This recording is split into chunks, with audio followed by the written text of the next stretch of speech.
San Joaquin Valley Air Control District wants schools to consider using zero-emission school buses, and they're willing to provide funding based on availability.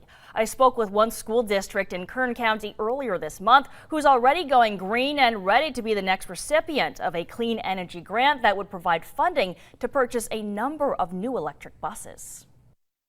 The Panama-Buena Vista Union School District has been using renewable diesel for the past 4 years, but officials say this is just the start of their plan for a cleaner energy future. It's all about being eco-friendly. It's all about taking care of the environment. Director of Transportation Nef Perez Lopez says their district will be applying for funding that will purchase 10 electric school buses. And we believe at Panama that if we can provide cleaner technology, buses that are more eco-friendly to our communities, not only is it going to benefit the students, but it's a great benefit to everybody involved. The grant would be awarded through the San Joaquin Valley Air Pollution Control District. A statement by spokesperson Heather Hinks says in part, replacing older school buses is critically important to reduce children's exposure to diesel emissions, as these pollutants negatively impact human health, especially for sensitive populations such as children. The school district's 69 school buses cover around 420,000 miles a year. Neff says the new e-buses would only be used on certain routes. The mileage, the coverage of these buses, obviously since it's electric, it's not very far.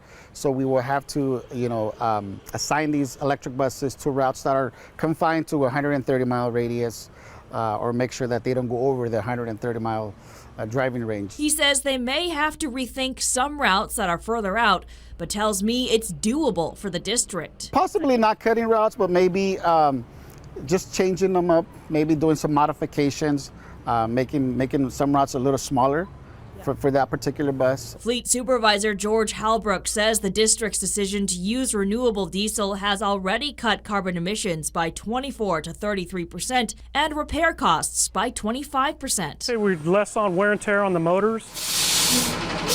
That stuff does burn hotter to where it cleans better. Some training would be needed to get mechanics up to speed on the new buses, but George says they're up for the challenge. Neff tells me money from the grant would not just help the district purchase electric buses, but it would also set up the infrastructure needed to charge them. PG&E will come out and do an assessment of our power, where we're at with the power grid and the structure, and if there's any upgrades that have to be done, then it's usually these costs are covered under this grant as well. The district is hoping to establish 15 electric charging stations on the eastern edge of the parking lot to begin, should they get the funding. And we did reach out to the San Joaquin Valley Air Pollution Control District about the zero-emission school bus replacement incentive program. The statement by spokesperson Heather Hinks went on to say the zero-emission school bus replacement incentive program provides monetary incentives for the replacement of existing yellow school buses that transport public school children to and from school with cleaner zero-emission school buses. The program is currently oversubscribed and working to replace over 50 school buses that serve school districts located within or provide service to a designated disadvantaged community or low-income community in the San Joaquin Valley Air Basin.